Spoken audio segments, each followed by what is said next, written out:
വാർത്തകൾ മൊബൈലിലെത്തിച്ച് മലപ്പുറത്തെ WhatsApp radio തരംഗമാകുന്നു.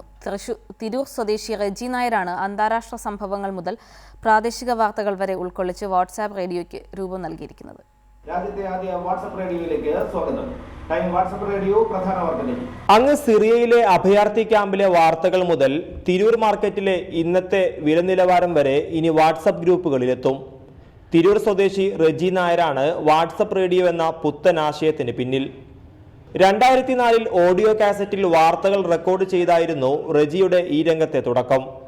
അന്ന് സിനിമാ തിയേറ്ററുകളിലും ബസ് സ്റ്റോപ്പുകളിലും റെജിയുടെ ശബ്ദം വാർത്തകളായി മുഴങ്ങി. ഓഡിയോ കാസറ്റുകൾ CD-യിലേക്ക് വഴിമാറിയപ്പോൾ ഈ വാർത്താപ്രേമിയും ചുവട് മാറ്റി. എന്നാൽ സാമ്പത്തികം വില്ലനായപ്പോൾ വാർത്താ ശബ്ദം താൽക്കാലികമായി നിലച്ചു. വാട്സപ്പ് ആപ്ലിക്കേഷൻ ജനകീയമായതോടെയാണ് വാട്സപ്പ് റേഡിയോ എന്ന നൂതന ആശയം രൂപപ്പെട്ടത്.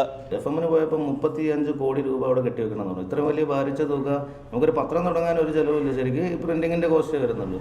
പക്ഷേ ഈ ഒരു മേഖലയിലേക്ക് കടക്കാൻ വലിയ കുത്തകകൾക്ക് മാത്രം അവസരം കിട്ടിയപ്പോഴാണ് ഞാൻ വളരെ ചെലവ് കുറഞ്ഞ രീതിയിൽ വാർത്താ സംപ്രേഷണം ചെയ്യുന്ന ഒരു സംവിധാനത്തെക്കുറിച്ച് അന്ന് കണ്ടെത്തി. അന്താരാഷ്ട്ര വാർത്തകൾ മുതൽ പ്രാദേശിക അറിയിപ്പുകൾ വരെ റെക്കോർഡ് ചെയ്ത് വോയിസ് മെസ്സേജായി വാട്സപ്പ് ഗ്രൂപ്പുകളിലെത്തും. ഓരോ ഗ്രൂപ്പിലും 100 വീതം അംഗങ്ങൾ. അങ്ങനെ 300-ലധികം ഗ്രൂപ്പുകളിൽ 35,000-ഓളം ശ്രോതാക്കളുണ്ട് വാട്സപ്പ് റേഡിയോയ്ക്ക്. വാർത്തയെ കൂടുതൽ ജനകീയമാക്കിയതിന് ലിംക ബുക്ക് ഓഫ് റെക്കോർഡിൽ ഇടം പിടിച്ചു റെജിയുടെ ടൈം മീഡിയ. പട്ടാളം, ഒരുവൻ എന്നീ സിനിമകളുടെ തിരക്കഥാകൃത്ത് കൂടിയായ റെജി നായർ സഹോദരൻ ബിമലിനൊപ്പം ചേർന്ന് വാട്സപ്പ് റേഡിയോയുടെ പ്രചാരം വർദ്ധിപ്പിക്കാനുള്ള തയ്യാറെടുപ്പിലാണ്. ചേംബർ ഓഫ് കൊമേഴ്സിന്റെയും സംയുക്താഭിമുഖ്യത്തിൽ കോഴിക്കോട് മാനാഞ്ചിറ സ്ക്വയറിൽ അനിശ്ചിതകാല സത്യഗ്രഹ സമരം ആരംഭിച്ചു.